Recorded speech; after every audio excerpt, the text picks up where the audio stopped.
안녕하세요. 예수님의 이름으로 인사드립니다.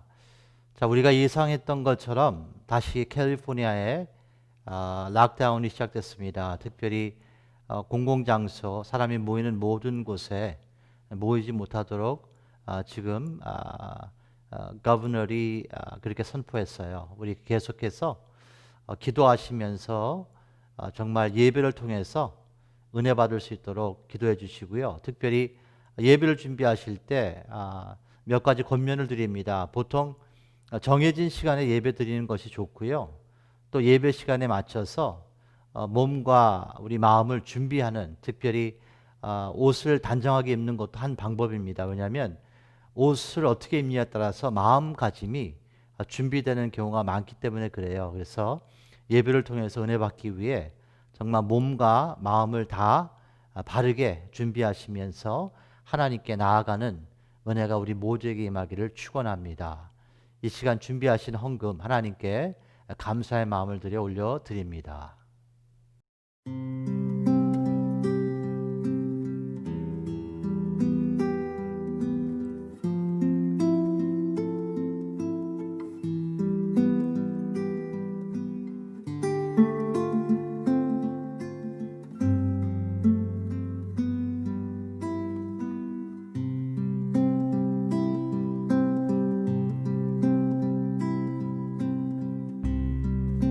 아버지 나의 하나님, 말씀하시는 하나님, 나의 길 기도하오니 나에게 말씀하소서. 사랑하는 내 아이야, 두려워하지 말아라. 내 길의 모든 범사가 기한과 때가 있단다.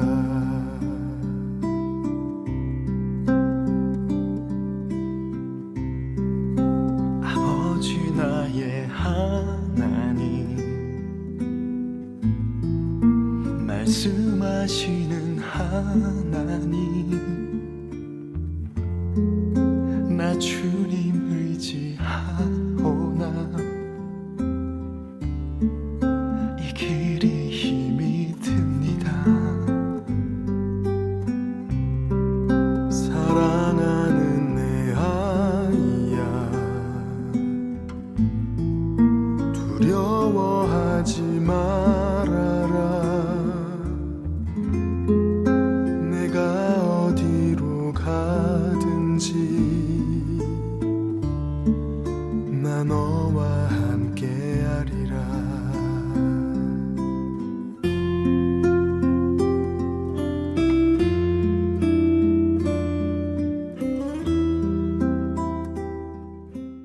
아버지 하나님, 상황이 도로 악화되어 몸된 교회에서 성전 예배를 사모했지만 다시 락다운이 시작되므로 그것이 지연된 것을 우리는 마음에 새기며 더욱더 깨어 있어서 이 영상 예배에 성공하며 하나님이 주시는 지혜와 명철을 받을 수 있도록 마음가짐을 이 시간 감사함으로 또한 믿음을 담아 올려드렸사오니 하나님, 귀한 물질에 더욱더 축복하여 주시고 은혜와 사랑 안에 바로 쓰이는 데 부족함이 없도록, 또한 우리의 삶에 모든 것이 채워질 수 있도록 하나님께서 역사하여 주시옵소서.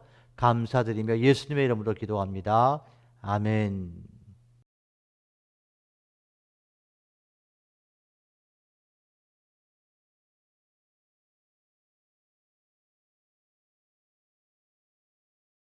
안녕하세요. 오늘은 하나님을 향한 자녀들의 선이라는 제목으로 같이 은혜를 나누기 원합니다.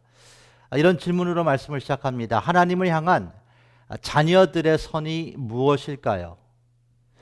여러분께서 예수님을 영접했다면 여러분께서 하나님 아버지를 향한 그 선이 무엇일까요? 저는 지난주 몇 주 동안 마음에 대한 말씀을 나눴습니다. 간단히 요약하자면 마음은 선을 저장하는 장소인 동시에 악도 그 가운데 저장할 수 있는 공간이라고 말씀을 드렸어요. 결국 인간은 마음에 무엇이 소유되어 있느냐, 저장되어 있느냐에 따라서 그것이 언어와 행동으로 나오게 되기 때문이죠. 마음의 겸손이 저장되어 있는 사람들은 그 겸손의 인격이 삶을 통해서 선포되는 것이고, 마음의 교만이 저장된 사람은 그 교만의 언어와 그 행동이 삶을 통해서 선포됩니다. 그래서 성경은 마음을 지켜야 된다고 누차 말씀을 하시죠. 또한 우리는 코비드-19 상황을 통해서 새 일상이 시작됐습니다. 가정, 직장, 사업체를 비롯해서 심지어 예배도 이제는 새 방법으로 이렇게 영상을 통해서 예배를 하나님께 드립니다. 세수를 새 부대에 저장해야 된다는 하나님의 원리가 특별히 이 시간 이 직면을 통해서 우리가 필요한 말씀이라고 생각합니다. 하나님과 독대하시며 그 새 일상인 가정과 직장, 사업체 또한 우리의 신앙생활이 더욱더 큰 은혜가 있기를 예수님의 이름으로 축원합니다. 그러기 위해서는 하나님과 소통하시면서 그분과 독대하시면서 그분의 지혜와 명철을 받아야 됩니다. 분명히 우리의 삶에 비워야 될 것이 있고 채워야 될 것이 있을 거예요. 분명히 우리가 끊어야 될 것이 있고 시작해야 될 것이 있기 때문이죠. 사랑하는 가족 여러분, 이 같은 새 방법의 시작은 사실 우리 내면에서 내리는 결단에부터 시작되는 것입니다. 하나님과 소통하셨나요? 그분의 지혜와 명철이 임하셨나요? 받았다고요? 아니면 못 받았다고요? 기도 연결이 잘 안 된다고요? 천국이 바빠서 전화를 했는데 불통이라고요? 전화번호가 틀리다고요? 안 들려요. 좀 크게 말씀하세요. 자, 얼굴을 뵙지 못해서 설교하는 가운데 사실 여러분들이 은혜를 받는지 안 받는지 저는 알 수가 없어요. 좀 염려가 된다는 것을 고백합니다.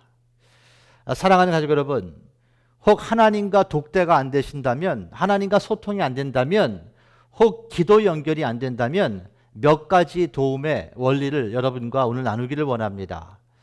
자, 창세기 4장을 보게 되면 형이었던 가인이 아벨을 쳐 죽이는 첫 번째 살인 사건이 기록됩니다. 이 사건의 배경은 이러하지요. 가인과 아벨이 각기 제물을 가지고 하나님께 예배를 드렸는데 하나님께서는 아벨의 제물은 연락하시고 가인의 제물은 받지 않으셨어요. 이것은 무엇을 의미하느냐? 아벨의 예배는 받으셨는데 가인의 예배는 받지 않으신 거예요. 자, 이에 가인은 안색이 변하면서 분노를 토해냅니다. 그 안색이 변하면서 화를 내는 모습을 하나님께서 보시고 하나님께서 그에게 이렇게 말씀하세요. 창세기 4장 7절입니다. 내가 선을 행하면 어찌 낯을 들지 못하겠느냐? 선을 행치 아니하면 죄가 문에 엎드리느니라. 죄의 소원은 내게 있으나 너는 죄를 다스릴지리라. 이렇게 하나님께서 가인에게 말씀하십니다. 자, 아벨은 말입니다. 그의 마음에 선이 있었기 때문에 선의 예배를 하나님께 드린 거예요. 바른 예배를 드린 거라는 것이죠. 그런데 가인은 그의 내면에 악이 있었습니다. 그 악이 저장되어 있었기 때문에 바른 예배를 드리지 못했고 하나님은 그 예배를 받지 않으신 것이죠. 자, 그렇다면 여기서 말씀하시는 선, 이것은 무엇을 의미하는 것일까요? 자, 예배에 성공하기 위해서는 선이 필요한데 그 선이 무엇일까요? 여러분, 지금 예배를 우리가 드리지 않습니까?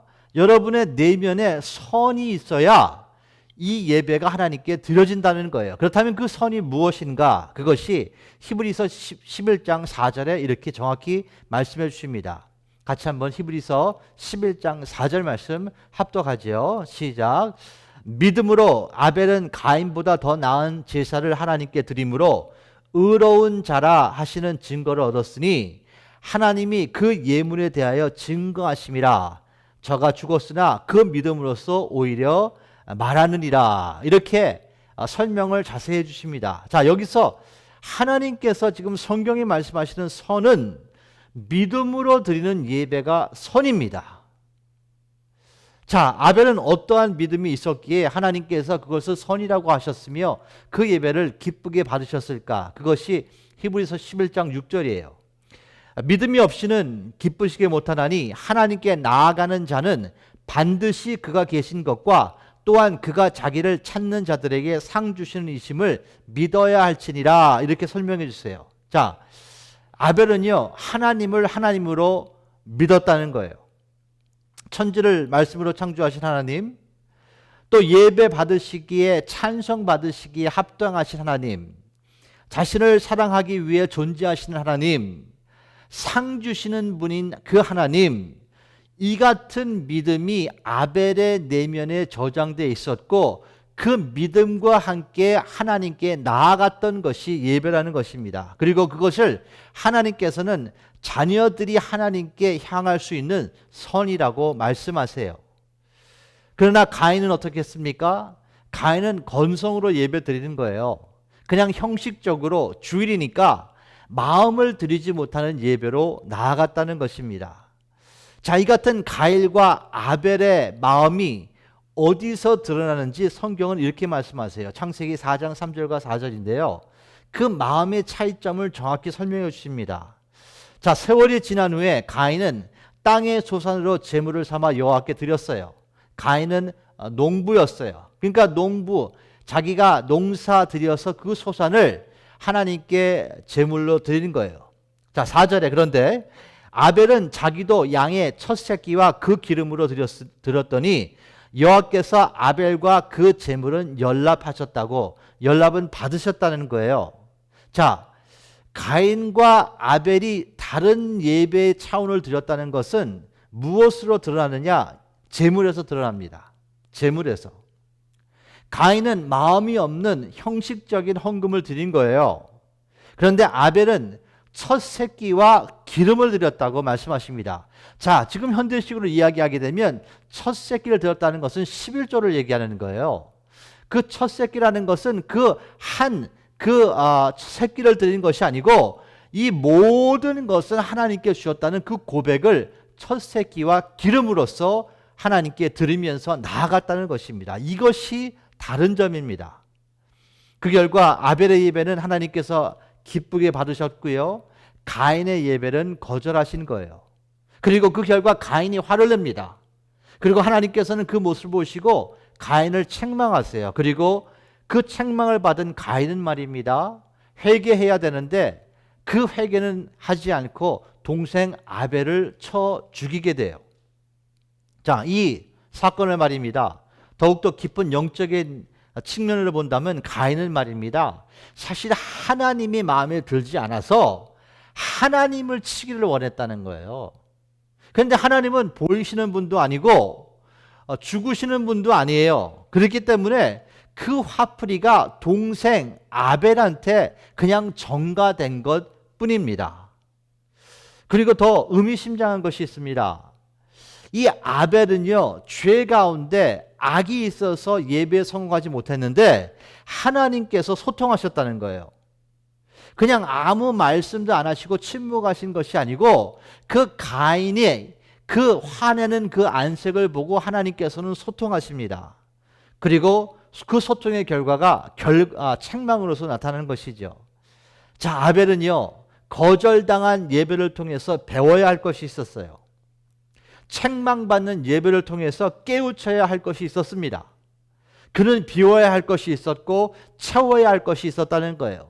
그는 끊어야 할 것이 있었고 시작해야 될 것이 있었다는 것을 알 수 있습니다. 지금 분노를 낼 상황이 아니라는 것이에요. 지금 가인은 화를 내면 안 되는 상황입니다. 이런 거예요. 한국 속담에 이런 말이 있죠. 멋싼 놈이 성 낸다더니, 이 한국 속담의 이 원조가 여기서부터 시작되는 것입니다. 자, 사랑하는 가족 여러분, 저는 여러분께 이런 질문을 드리기 원해요. 하나님과 소통이 됐어요. 하나님과 소통이 됐는데, 전화 연결이 됐는데 하나님께서 응답하시는데 그분의 음성이 여러분에게 들리는데, 그 음성이 말입니다, 그 소통이 말입니다, 책망이면 어떻게 하시겠습니까? 이게 중요합니다. 책망을 들을 준비가 되어 계십니까? 성공하는 예배를 드리시고 있냐는 거예요. 성공하는 예배는 선을 하나님께 드려야 되는 거예요. 자, 우리는 하나님과 소통할 때 혹시라도 책망으로 시작해야 될지도 모릅니다. 책망을 통해 죄를 비우고 선을 채워야 된다는 것이죠. 불신앙을 버리고 믿음을 채워야 된다는 것을 하나님께서는 말씀해 주실 수도 있어요. 즉 요한복음 4장에서 말씀하시는 예수님께서 하나님을 찾는 자는 신령과 진정으로 하나님께 예배해야 된다는 그런 마음가짐이 첫 번째로 준비되지 않으면 하나님께서 소통을 하실 때 그 책망으로 오실 수도 있다는 것입니다. 사랑하는 가족 여러분, 여러분과 저는 이 어려운 시기, 이 상황을 직면하면서 더욱더 복음으로 달려가야 합니다. 십자가와 부활로 향해야 된다는 거예요. 예수님의 품에 안겨야 되는 것입니다. 그분의 지혜와 정말 명철이 필요한 시기라고 생각합니다. 그리고 무엇보다도 우리는 그 예수님께 달려가서 하나님의 사랑을 다시 만나야 돼요. 하나님의 사랑을 인식해야 됩니다. 자, 애굽에서 살던 히브리 사람들을 기억하십니까? 그들은 애굽에서 바로 밑에서 노예 생활을 하면서 살았습니다. 그런데 하나님께서는 그 바로 밑에서 노예 생활을 하던 물건 취급받아 그 하찮은 소유였던 그들을 하나님께서는 선택하셔서 그들의 신분 변화가 일어나게 됩니다. 노예에서 그들은 자유를 얻었고요, 해방되었고요, 물건의 위치에서 하나님의 백성의 위치로서 신분 변화가 일어난 거예요. 자, 아주 중요한 여기 원리가 있습니다. 인생은요, 누구에게 선택받느냐에 따라서 그의 삶과 목적이 달라진다는 것입니다. 누구에게 선택을 받았느냐에 따라서 인생이 달라져요. 여러분과 저는 하나님께로부터 선택을 받은 하나님의 자녀예요. 그리고 그분의 선택 동기는 그분의 사랑이었습니다. 우리가 거룩해서 선택받은 것이 아니고 우리를 사랑하셨기 때문에 하나님께서 우리를 선택하신 거예요. 다이아몬드는 귀해서 사랑받지만 우리는 하나님의 사랑을 받기 때문에 귀한 존재가 된 것을 성경은 우리에게 말씀하시는 거예요. 자, 사람들의 사랑을 보십시오. 이 인간의 사랑은 말입니다, 어떠한 매력을 느끼거나 자신의 이익이 있을 때 그 상대를 좋아하고 또 사랑하게 됩니다. 무슨 의미입니까? 조건 있는 사랑이라는 거예요. 그러나 하나님의 사랑은 그렇지 않습니다. 하나님은 그분 자체, 그 본체가 사랑이시기 때문에 조건 없이 모든 사람들을 사랑으로 품을 수 있는 그런 분이라는 것이에요. 심지어 하나님께서는 아벨을 죽인 가인도 사랑하셨습니다. 사랑하셨기에 그를 책망하신 거예요. 사랑하셨기 때문에 선을 행함으로 죄를 피하라고 권면을 해주시는 거예요. 하나님께서는 동생을 살인한 가인을 또 심지어 보호까지 해주십니다. 자, 창세기 4장 14절과 15절은 하나님과 가인의 대화가 이렇게 기록되어 있습니다. 창세기 4장 14절, 주께서 오늘, 이제 가인이 얘기하는 거예요. 주께서 오늘 이 지면에서 나를 쫓아내시온즉 내가 주의 낯을 배웁지 못하리니 내가 땅에서 피하며 유리하는 자가 될지라. 그러니까 자기가 도망자가 된다는 것이죠. 그렇게 도망자가 됐을 때 나를 만나는 자가 나를 죽이겠나이다. 이렇게 하나님께 가인이 얘기해요.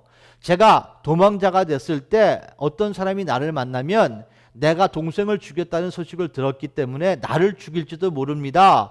이거 어떻게 합니까? 이렇게 가인은 하나님께 질문을 해요. 그때 하나님께서 15절에 이렇게 말씀하세요. 여호와께서 그에게 이르시되 가인에게 말하시되 그렇지 않아. 가인을 죽이는 자는 벌을 7배나 받으리라 하시고 가인에게 표를 주사 만나는 누구에게든지 죽음을 명쾌하시니라. 이렇게 기록되어 있습니다. 심지어 하나님께서는 살인자였던 그것도 동생을 죽였던 가인을 사랑하시기 때문에 그의 생명을 지켜주시고 그에게 표를 주셔서 다른 사람들이 그를 터치 못하게, 죽이지 못하게 만드셨다는 것입니다. 사랑하는 가족 여러분, 이 세상에서 자신을 비판하지 않고 자신의 있는 그대로를 사랑해 주는 사람이 있다면 그 사람은 행복한 사람입니다. 이 세상에 하나님의 사랑에 가장 가까운 사랑이 있다면 그것은 아마도 부모님의 사랑이 아닌가 생각합니다. 자녀들을 키우는 부모님은 이런 마음에 다 공유하실 거예요. 우리의 자녀가 거룩해서 사랑합니까? 그들이 공부 잘해서 사랑합니까? 그들이 무엇을 탁월히 잘해서 사랑합니까? 그렇지 않아요. 공부와 상관없이 우리는 자녀를 사랑합니다. 그리고 공장이 여러분인데 여러분의 자녀가 어떻게 공부를 잘하겠습니까? 그것도 이게 말이 안 되는 것이죠. 자, 직장이 없어도 자녀들을 사랑하지 않습니까? 그렇습니다. 부모는 말입니다. 그저 자녀의 그 존재 그 자체를 사랑하기 때문에 부모의 사랑은 하나님의 사랑과 가장 가까운 사랑이라고 말씀드릴 수 있죠. 부모는요, 자녀의 고통을 같이 겪으면서 슬퍼하면서 그들을 사랑해요. 풍요를 누리는 자녀를 보면서 기뻐하면서 그들을 사랑합니다. 돈 못 버는 자녀를 보면은 안타까운 마음을 가지고 그들을 사랑해요. 돈 많이 버는 자녀를 보면은 용돈을 드북히 받으면서 기쁜 마음으로 그들을 사랑합니다. 자, 말씀에 불순종하는 자녀를 보게 되면 슬퍼하시면서 자녀를 사랑하는 거예요. 그리고 말씀에 순종하는 자녀를 보게 되면 기쁜 마음으로 그들을 사랑하는 거예요. 다시 말해서 그 사랑은 흔들리지 않는다는 것입니다. 다만 슬픈 마음으로 사랑하는가 기쁜 마음으로 사랑하는가 여기에 차이가 있다는 것이에요. 자, 지금 하나님께서 여러분을 보실 때 슬픈 마음으로 여러분을 사랑하신다고 생각하십니까? 아니면 기쁜 마음으로 여러분을 사랑하신다고 믿어지십니까? 가족 여러분, 하나님의 사랑은 흔들림이 없습니다. 이것이 성경이 말씀하시는 창세기부터 계시록까지 말씀하시는 하나님이 우리에게 주시는 메시지입니다. 저는 이런 생각을 합니다. 하나님께서는 이 코비드-19 상황을 통해서 우리의 모든 것을 돌아보시고 다시 우리에게 돌아보게 하시고 리셋하라는 그런 메시지로 생각이 돼요. 전염병 앞에서 겸손하며 하나님의 은혜를 정말 무릎 꿇고 간구하라는 그런 느낌을 받습니다. 명품이 있어도 그 명품을 가지고 다닐 곳이 없어졌어요. 그것을 느끼게 하면서 인생에 중요한 것은 그런 명품이 아니고 실제로 필요한 것은 생필품이다. 물과 음식이야. 그것이 더 중요한 거야. 온 식구를 하루 종일 공간에 같이 생활하게 하심으로 이웃사랑의 시작은 그 가족 모든 멤버들을 사랑할 때 시작되는 거야. 그것을 가르치기 원하신다는 거예요. 스테이홈, 자가격리를 하게 하심으로 말씀으로 우리를 더욱더 인도하기를 원하신다는 것입니다. 교회 공동체의 중요성과 또 성전 예배의 그 은혜를 사모하게 하시는 이런 안 보였던 우리가 깨우치지 못했던 그 은혜들이 이 상황을 통해서 숨어 있다는 것을 우리는 알 수 있다는 것입니다. 자, 하나님께서는 우리의 삶을 리셋하시며 본질을 추구하라고 하시는 것이 아닐까요? 혹 인생의 거품을 빼게 하시는 그 작업이 지금 이 어려운 상황을 통해서 임하고 있는 것은 아닐까요? 한순간에 온 세계를 얼음으로 만드시는 하나님을 바라보라고, 그 전능하신 하나님을 바라보라고, 어텐션하라고 전염병을 우리에게 직면하게 하신 것은 아닐까요? 이 불안한 상황 가운데 진리를 알아라. 그 진리가 너희를 자유케 하리라. 이 전염병과 이 어렵고 두렵고 불안한 상황에서 그 누릴 수 있는 그 진리를 알게 하시려고 하나님께서는 지금 이 상황을 우리에게 허락하신 것은 아닐까요? 혹 귀는 있어도 듣지 못했던 그 하나님의 말씀, 꼭 보기는 보았지만 보지 못했던 그 무엇들, 그것을 깨우치기 위해서 하나님께서는 이 상황을 우리한테 허락하신 것을 아닐까요? 사랑하는 가족 여러분, 우리는 하나님의 사랑이 선포된 십자가로 나아가야 됩니다. 우리는 하나님의 사랑과 그 공의가 선포된 그 십자가와 부활의 장소로 나아가야 됩니다. 우리의 죄를 사함받은 그 십자가로, 그리고 우리의 하나님의 의가 인치된 그 믿음의 장소, 그 부활의 장소로 나아가야 된다는 것이에요. 그리고 그곳에서 첫사랑을 회복하시는 은혜가 우리 모두에게 임하기를 예수님의 이름으로 축원합니다. 살아가신 하나님께서는 분명히 우리에게 말씀하십니다. 그 말씀이 책망이 될 수도 있고 위로가 될 수도 있어요. 그 말씀이 꾸중이 될 수도 있고 칭찬이 될 수도 있어요. 그런데 그 책망과 그 꾸중과 그 위로와 칭찬, 그 무엇이든지 그 동기는 무엇이냐? 하나님의 사랑이라는 것입니다. 사랑이신 하나님을 만나시는 은혜가 정말 우리 모두에게 임하기를 예수님의 이름으로 축원합니다. 요한일서 4장 9절과 10절을 우리에게 이렇게 말씀하세요. 하나님의 사랑이 우리에게 이렇게 나타난 바 되었으니 하나님이 자기의 독생자를 세상에 보내심은 저로 말미암아 우리를 살리려 함이니라. 사랑은 여기 있으니 우리가 하나님을 사랑한 것이 아니요 오직 하나님이 우리를 사랑하사 우리 죄를 위하여 화목제로 그 아들 예수 그리스도를 보내셨다고 말씀하고 있습니다. 사랑하는 여러분, 인간의 세 가지 심적 요소가 지, 정, 의라고 하지요. 지는 지성을 얘기하는 것이고, 정은 감정을 얘기하는 것이고, 의는 결단, 의지를 이야기하는 거예요. 이 같은 지, 정, 의가 우리 마음에 있습니다. 우리가 하나님의 음성을 듣기 위해서는 우리의 이 지, 정, 의를 하나님께 온전히 드려야 된다는 것이에요. 다시 말씀드려서 우리의 온 마음을 하나님께 온전히 드릴 때 그분의 음성이 들린다는 것입니다. 자, 성경은요, 하나님을 알았던 사람, 그분을 경험했던 사람, 그런데 그분의 자녀가 되지 못한 사람들이 참 많이 기록되어 있습니다. 대표적으로 그 중 하나가 애굽의 바로예요. 바로 왕. 그는 모세와 만나 하나님에 대해서 알기 시작했어요. 열 재앙을 겪으면서 하나님의 전능하심을 경험했습니다. 그러나 그는 하나님의 자녀가 되지 못했습니다.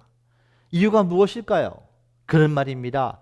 그의 지, 정, 의를 드리지 않았기 때문입니다. 자, 신약에 와서는 가롯 유다가 등장하지요. 그 또한 예수님을 알았고 예수님과 3년 이상 같이 공생애를 살았던 사람 중에 하나예요. 그는 예수님의 기적을 체험했고 예수님의 말씀을 들었던 사람입니다. 예수님과 같이 생활을 했어요. 그런데 그는 구원을 받지 못했습니다. 왜 그럴까요? 왜 그는 예수님과 3년 이상 같이 생활을 했는데도 구원을 받지 못했을까요? 왜냐하면 그는 그의 지, 정, 의를 예수님께 드리지 않았기 때문이에요. 그 무엇이 그 바로 왕과 가롯 유다를 가로막고 있었다는 거예요. 그것이 자존심이었을까요?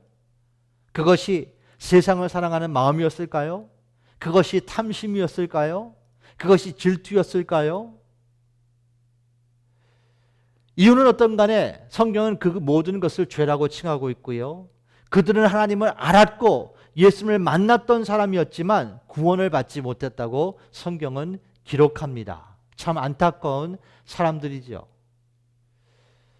사랑하는 가족 여러분, 이번 코비드-19이 빨리 지나가는 것보다 더 중요한 것이 있습니다. 자, 다시 말씀드립니다. 이번 코비드-19 상황이 빨리 지나가는 것보다 더 중요한 상황이 있어요. 그것은 이 상황을 통해서 우리가 깨우쳐야 될 것을 깨우치고 우리가 봐야 될 것을 봐야 된다는 것이에요. 우리가 잃었던 것이 있었다면 그것을 다시 찾아야 됩니다. 회복해야 된다는 것이에요. 눈이 있어도 보지 못하는 것을 봐야 됩니다. 귀가 있어도 듣지 못했던 것이 들려야 됩니다. 생각하지 못했는데 이 어려운 상황을 통해서 하나님의 생각이 우리한테 임해야 된다는 것입니다. 사랑하는 여러분, 우리 모두가 정말로 깨달아야 될 선이 무엇인 줄 아십니까? 하나님 앞에서 가장 귀한 선이 있어요. 하나님께서 가장 우리에게 원하는 그 선이 있습니다. 그것이 무엇일까요? 그것은 하나님의 자녀들이 하나님을 사랑하는 것이 하나님이 원하시는 가장 귀하고 원하시는 선입니다. 마태복음 22장 37절은 이렇게 우리에게 말씀해 주세요. 우리 한번 같이 합독합니다. 예수께서 가라사대 내 마음을 다하고 목숨을 다하고 뜻을 다하여 주 너의 하나님을 사랑하라 하셨으니, 자, 이것이 하나님께서 당신의 모든 자녀에게 백성에게 주신 제1계명입니다. 이런 얘기죠. 하나님이 원하시는 것은 같이 사랑하자는 거예요. 이제까지 하나님이 우리를 짝사랑하셨는데 이제 하나님도 그 짝사랑을 졸업하시기를 원하신다는 거예요. 우리를 위해 독생자 예수님을 십자가에 죽게 하시고 부활하신 그 하나님께서 가장 원하시는 것은 하나님의 자녀들이 하나님을 사랑하는 것이 가장 하나님이 원하시는 그런 선이라는 것입니다. 이 지상의 삶 가운데 사실 가장 축복받은 사람은요, 하나님을 마음과 목숨과 뜻을 다해 사랑하는 사람인 것이에요. 그런 사람들은 하나님과 소통이 매일 가능합니다. 그런 사람들은 하나님과 동행이 가능한 거예요. 사랑하는 가족 여러분, 하나님을 사랑하는 은혜가 우리 모두에게 임함으로 이 어려운 코비드 상황을 하나님이 주시는 지혜와 명철로 이겨나가시고 누리시고 증거하시고 선포하시고 또 나누시는 은혜가 우리 모두에게 임하기를 예수님의 이름으로 축원합니다. 기도합니다. 주님 감사합니다. 구원받은 하나님의 자녀들이 하나님을 향한 선이 있다면 그것은 믿음입니다. 그 믿음을 가지고 예배로 나가는 것이 하나님이 말씀하시는 선인 것을 마음에 새깁니다. 또한 하나님을 사랑하는 것이 하나님이 가장 원하는 자녀들이 하나님을 향하는 선이며 또한 하나님이 가장 원하시는 것을 마음에 새깁니다. 하나님을 사랑할 수 있는 은혜가 우리 모두 한 분 한 분에게 임하기를 기도하오니 하나님 축복하여 주시고 인도하여 주시옵소서. 이 평생 살면서 하나님을 매일도 사랑할 수 있는 은혜가 우리 모두에게 임할 수 있도록, 그 사랑이 다음 세대로 계승될 수 있도록 하나님 우리를 사용하여 주시옵소서. 이제는 우리를 위해서 십자가에서 죽으시고 부활하신 예수 그리스도의 은혜와 그 은혜이신 예수님을 우리를 위해서 보내신 하나님의 놀랍고 크신 아가페 사랑과 은혜 가운데 오늘도 말씀으로 다가오신 성령님의 교통하시가 역사하심이 이 자리에 있는 아버지의 모든 자녀들 위해 그들의 가정, 직장, 사업체 위에 지금부터 영원토록 함께 하실지어다. 아멘.